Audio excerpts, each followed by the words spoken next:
Déjà la créativité, ça va forcément avec le voyage, quoi, parce que voyager, c'est justement, nourrir un désir d'ailleurs, un besoin d'ailleurs, mais aussi je dirais, si on n'a pas envie d'aller voir l'autre, pourquoi voyager?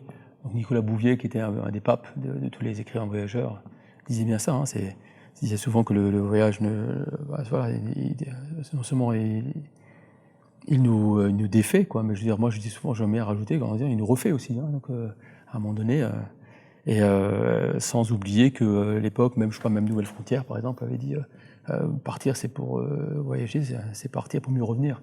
Hein. Revenir, sous-entendu pour mieux aller rebosser, quoi.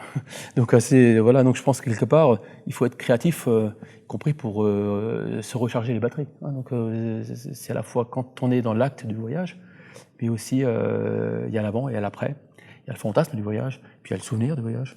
Et puis il y a cette partie qui est un peu l'apogée, qui est souvent la phase que j'appelle voilà, le must un peu du voyage, c'est quand il se passe quelque chose, quand il y a le déclic qui est possible, quand le choc thérapeutique ou traumatique est possible, et quand les gens pètent un câble ou il se passe quelque chose.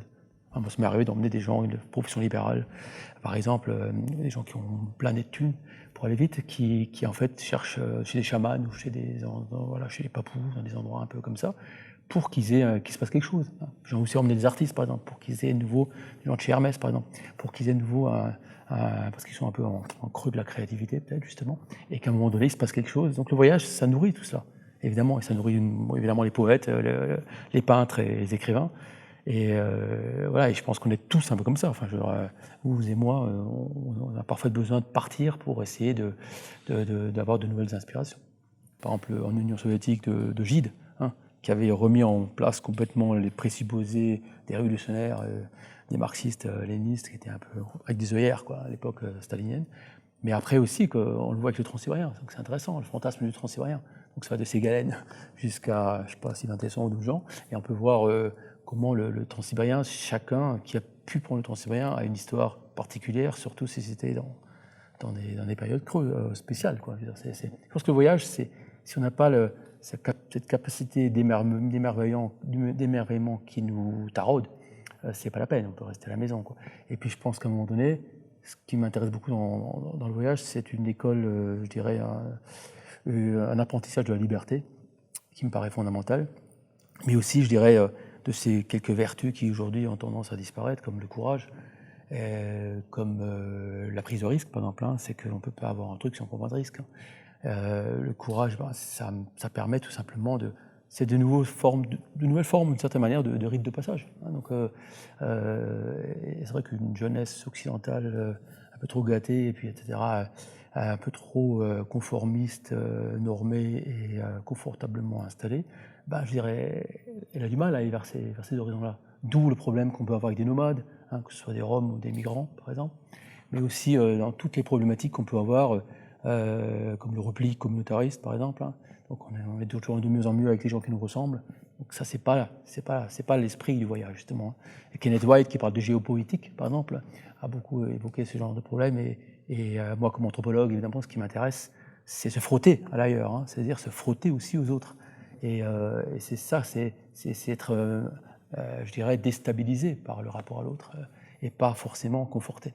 Donc tout le problème voilà, tous les débats qui existent, parfois plus ou moins stériles d'ailleurs, entre tourisme et voyage, hein, enfin bon, etc., qui sont intéressants.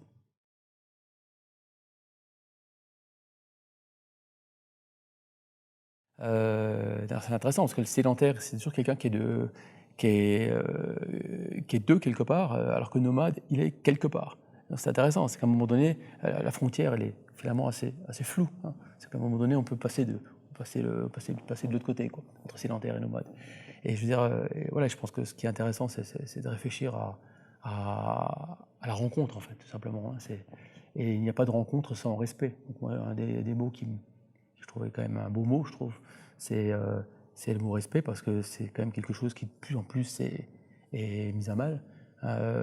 Et je pense qu'on est aujourd'hui dans ce que beaucoup de gens comme Eduardo Galeano, par exemple, écrivain qui est mort il n'y a pas longtemps, avait dit par rapport on est tellement dans l'industrie de la peur, en fait, hein, c'est-à-dire que tout le monde a peur. On a peur de tout, en fait. Hein, donc Moi, je suis un peu scié quand je vois par exemple beaucoup de jeunes qui sont vieux avant l'âge, parce que tout simplement, ils ont peur d'aller draguer, ils ont peur du sida, ils ont peur de voyager, parce qu'ils ont peur de ne pas avoir assez d'argent, ils ont peur de prendre des risques. Enfin là, on revient toujours sur cette idée-là d'aller se frotter, d'aller voir, pas forcément si dans le jardin à côté l'herbe est plus verte, mais simplement le but c'est pas de comparer, de faire des compétitions, ou d'humilier évidemment, mais tout simplement de se frotter à l'ailleurs. Donc, et ça commence par, je sais pas, apprendre des langues étrangères par exemple. Ça veut dire aussi lire des romans sur des endroits où on va, ou des poèmes, plutôt que peut-être des guides de voyage.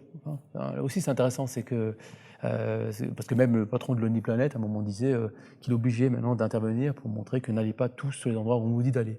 Parce que bon, moi, ils sont tous à la queue leu, dans les endroits fin fond du Laos, par exemple. Donc ça ne va pas si à un moment donné on arrive à ce point-là. Donc on voit je dirais, toutes les incohérences et je dirais surtout les contradictions de notre système qui mènent aujourd'hui à ce qu'on appelle le surtourisme.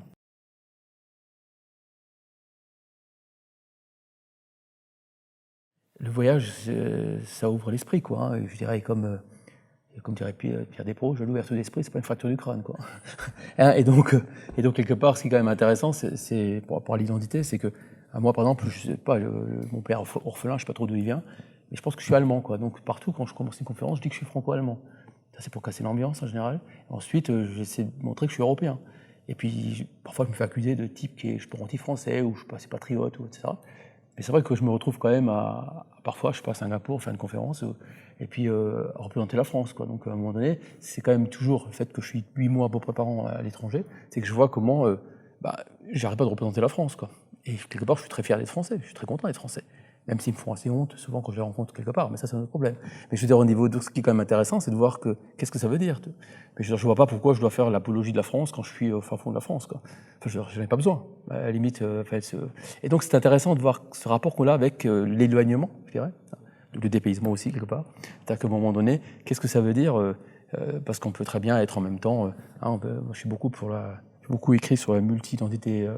Il y a la pluralité des identités, etc., enfin, sur un mode de glissant, etc., beaucoup de choses comme ça. Et je crois beaucoup à ça, en fait. Mais il faut de l'expérience. Si on n'a pas l'expérience du vécu qui va avec, c'est pas évident. Je veux dire, et donc les gens sont parfois étonnés quand je suis dans un petit village alsacien, puis quand je vais à la boulangerie, quand je vais parler en alsacien, quand je commande mon pain en alsacien, quand je fais une conférence en allemand, etc. Et donc du coup, c'est pas parce que je parle indonésien ou d'autres langues chez moi en Asie. Donc à un moment donné, je pense que l'ouverture, c'est ça. Enfin, c'est essayer d'être ça. Donc en essayant